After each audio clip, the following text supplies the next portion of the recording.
रात के ठीक 2 बजे थे। शहर की भाग दौड़ थम चुकी थी और सन्नाटे को चीरती थी सिर्फ पुरानी ओकवुड अपार्टमेंट बिल्डिंग की 11वीं मंजिल से आती अजीब आवाजें। विक्रांत, एक युवा पत्रकार जिसे रहस्यमयी कहानियों में रुचि थी, इस बिल्डिंग के बारे में सुनकर यहां आया था। स्थानीय लोगों में अफवाह थी कि 11वीं मंजिल पर एक परिवार रहता था जो एक भयावह रात गायब हो गया था। दरवाजे अंदर से बंद थे। खाने की मेज पर रात का भोजन ज्यों का त्यों रखा था, लेकिन लोग वो हवा में भाप बनकर उड़ गए थे। विक्रांत ने गार्ड को घूस देकर रात को बिल्डिंग में प्रवेश किया। लिफ्ट 11वीं मंजिल पर रुकते ही एक ठंडी सड़ी हुई हवा का झोंका उसे छूकर निकल गया। गलियारा इतना अंधेरा था कि उसकी टॉर्च की रोशनी भी संघर्ष कर रही थी। दीवारों पर नमी के काले धब्बे थे और हवा में लोहे की जंग और कुछ मीठी लेकिन घिनौनी गंध घुली हुई थी। सबसे डरावना था 11वीं मंजिल का आखिरी कमरा। यह वही कमरा था जहां से परिवार गायब हुआ था। जैसे ही विक्रांत ने उस कमरे के दरवाजे को छुआ, उसकी उंगलियों में एक असहनीय झुनझुनी हुई। लकड़ी पुरानी नहीं बल्कि ठोस बर्फ जैसी ठंडी थी। उसने धीरे से दरवाजा धकेला। आर हा या टेक आगे हो टू लाइक सब्सक्राइब कर लो। कमरे के अंदर की हवा स्थिर थी, जैसे समय यहां रुक गया हो। डाइनिंग टेबल पर सूखी काली हो चुकी रोटियां और बासी दाल रखी थी। दीवार पर एक पारिवारिक तस्वीर लटकी थी, एक पति, पत्नी और उनकी छोटी बेटी, सभी मुस्कुराते हुए। लेकिन जैसे ही विक्रांत ने टॉर्च की रोशनी को तस्वीर पर टिकाया, उसने देखा कि सभी की आंखों की जगह बस काली गहरी खाली जगह थी। तभी कमरे के कोने से एक फुसफुसाहट आई, तुम वापस क्यों आए? विक्रांत का गला सूख गया। उसने टॉर्च को आवाज की दिशा में घुमाया। वहां कुछ नहीं था। वह खुद को शांत करने की कोशिश कर रहा था जब फुसफुसाहट फिर आई, अब ज्यादा नजदीक। तुम मुझे यहां क्यों लाए? विक्रांत पीछे हटा।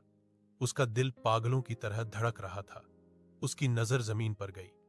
वहां एक छोटी लड़की का जूता पड़ा था, जो तस्वीर में दिख रही लड़की का हो सकता था। जैसे ही वह जूते को उठाने के लिए झुका, उसे लगा कि किसी ने उसके कंधे पर ठंडी पतली उंगलियां रखी हैं। उसने पीछे मुड़कर देखा। वहां अंधेरे में एक आकृति खड़ी थी। वह धुंधली थी, लेकिन विक्रांत ने महसूस किया कि वह छोटी लड़की की आकृति थी, जिसकी आंखें तस्वीर की तरह खाली थीं, लेकिन उसके होंठ कटे हुए थे और उनसे खून टपक रहा था। भूख लगी है। लड़की की आवाज एक बच्चे की नहीं, बल्कि एक हजारों साल पुरानी फटी हुई रिकॉर्डिंग जैसी थी। वह आकृति धीरे धीरे विक्रांत की ओर बढ़ी। हर कदम पर उसके अंगों से टपकता काला चिपचिपा पदार्थ जमीन पर एक भयावह निशान छोड़ रहा था। विक्रांत ने भागने की कोशिश की, लेकिन उसके पैर जमीन से चिपक गए थे। लड़की की आकृति अब उसके सामने थी। उसके खाली नेत्रों में विक्रांत को अपने भविष्य की एक झलक दिखाई दी। उसकी चीख, उसकी पीड़ा और फिर पूर्ण अंधकार। वह अपने बचाव के लिए चिल्लाया, लेकिन उसकी आवाज उसके गले में ही घुट गई। आकृति ने अपना भयानक कटा हुआ चेहरा उसके चेहरे के करीब लाते हुए फुसफुसाया, अब तुम भी यहीं रहोगे 11वीं मंजिल के रहस्य में। विक्रांत ने अगले ही पल महसूस किया कि उसके शरीर का तापमान गिर रहा है। उसे लग रहा था जैसे उसके अंदर की गर्मी कोई चूस रहा हो। उसकी चमड़ी सिकुड़ने लगी और आंखों के सामने दुनिया घूम गई।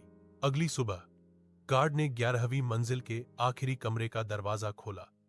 कमरा शांत था। टेबल पर बासी खाना अभी भी रखा था और दीवार पर वही काली आंखों वाली पारिवारिक तस्वीर लटकी थी। फर्क बस इतना था, अब उस तस्वीर में एक और धुंधली काली आंखों वाली पुरुष की आकृति थी, जो परिवार के साथ खड़ी थी। विक्रांत के कैमरे और टॉर्च का कहीं कोई नामो निशान नहीं था। सिर्फ कमरे के एक कोने में एक जूते के पास पत्रकार का पहचान पत्र खून के एक ताजे छींटे के साथ पड़ा था, और 11वीं मंजिल की हवा में अब भी वही लोहे की जंग और मीठी घिनौनी गंध घुली हुई थी। आर हा या टेका गए हो टू लाइक सब्सक्राइब कर लो।